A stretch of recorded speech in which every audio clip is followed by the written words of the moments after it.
Assalamualaikum warahmatullahi wabarakatuh. Saya Lailia Khodratul Fadila dengan nomor induk mahasiswa 20217088 dari tingkat 1B Keperawatan Stikes Yatsi Tangerang.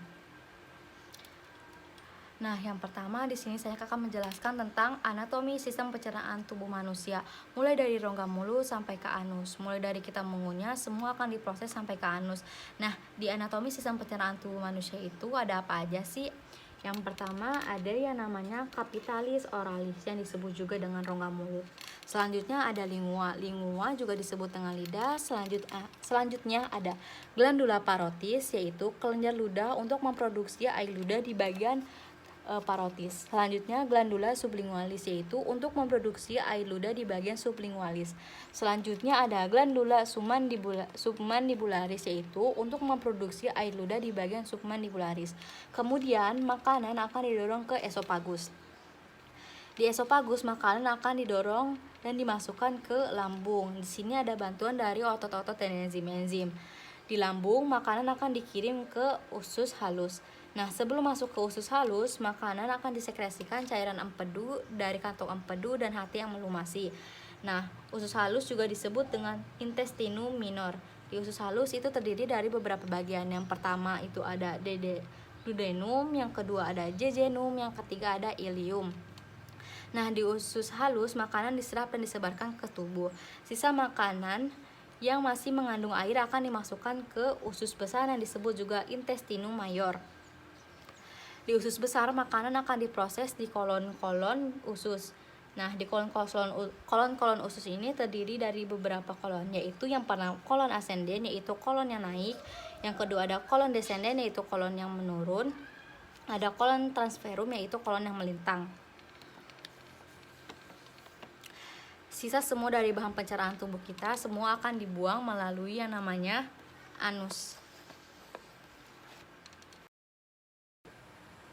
Nah, selanjutnya saya akan menjelaskan anatomi rongga mulut. Yang pertama di sini ada lingua atau lidah, ada dens yaitu gigi, dan ada dectus, ada ductus glandula sublingualis yaitu saluran kelenjar sublingualis. Lalu di sini ada ductus parotis atau saluran kelenjar ludah paroti. Lalu di sini ada frenulum linguae atau lipatan lidah. Lalu ada glandula sublingualis atau kelenjar ludah sublingualis. Lalu ada musculus myloioideus atau otot dasar mulut. Lalu di sini ada musculus masseter. Lalu ada mandibula yaitu tulang rahang bawah. Ada ductus submandibularis yaitu saluran kelenjar submandibularis. Lalu di sini ada glandula submandibularis yaitu kelenjar ludah submandibularis. Kemudian saya akan menjelaskan tentang anatomi esofagus. Kemudian makanan yang sudah diproses di mulut akan didorong untuk masuk ke esofagus. Di esofagus ada bagian yang paling penting yaitu disebut dengan epiglotis. Kenapa? Karena epiglotis ini fungsinya untuk memastikan ketika makanan masuk ke esofagus, maka saluran pernapasan menutup sementara agar makanan tidak masuk ke tenggorokan.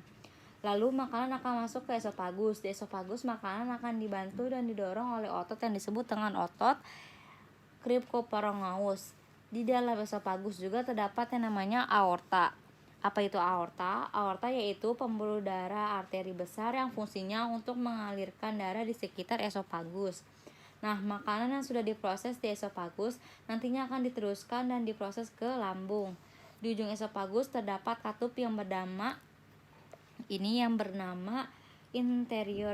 interiopagus pinter atau katup bagian bawah esofagus yang berfungsi untuk ketika makanan sudah masuk ke lambung untuk memastikan agar makanan tersebut tidak masuk lagi ke esofagus.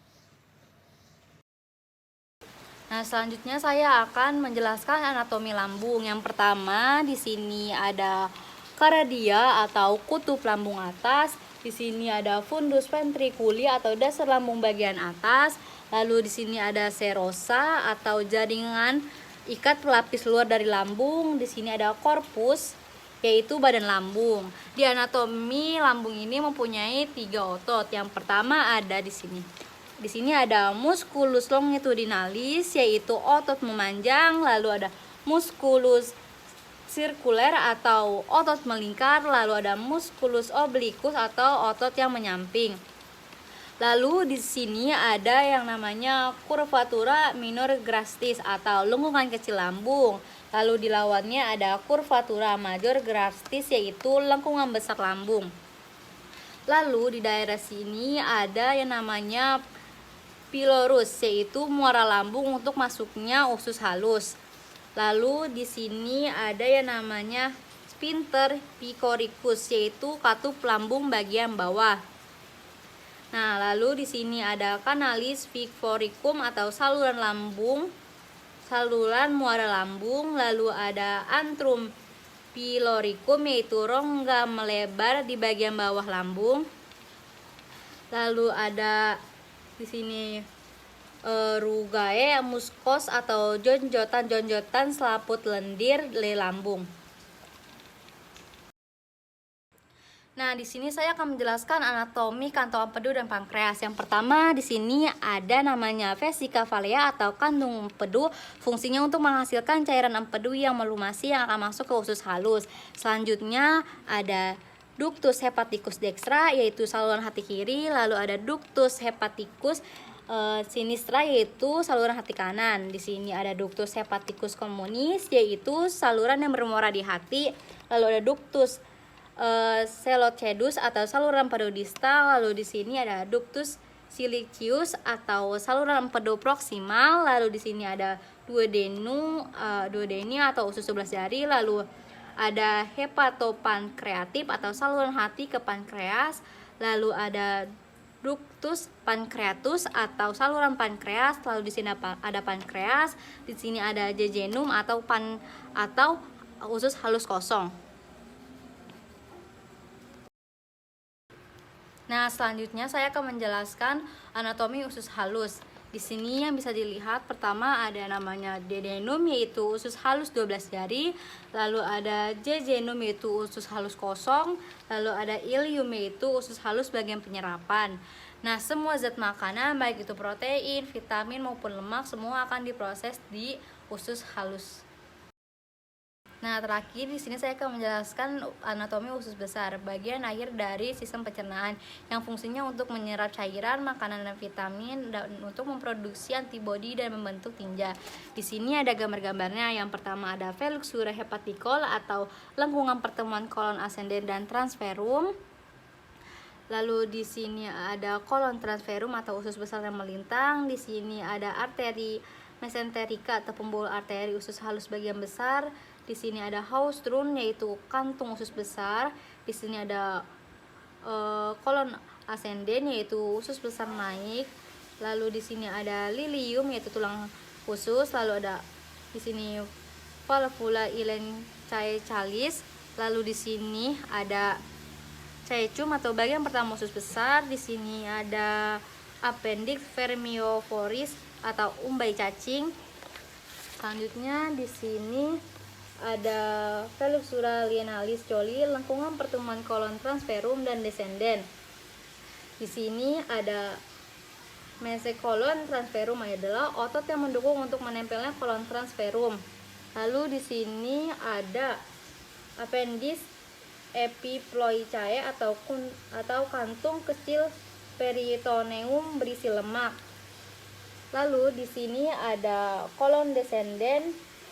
Lalu di sini ada mesentrum akar usus halus. Di sini ada tenia coli, itu pita usus besar. Lalu di sini ada kolon sigmoidum atau usus besar berbentuk sigmoid atau S.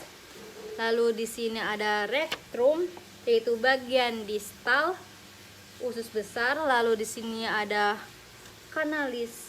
analis atau anus. Di sini ada sphincter ani ekstrim atau kutub anus luar.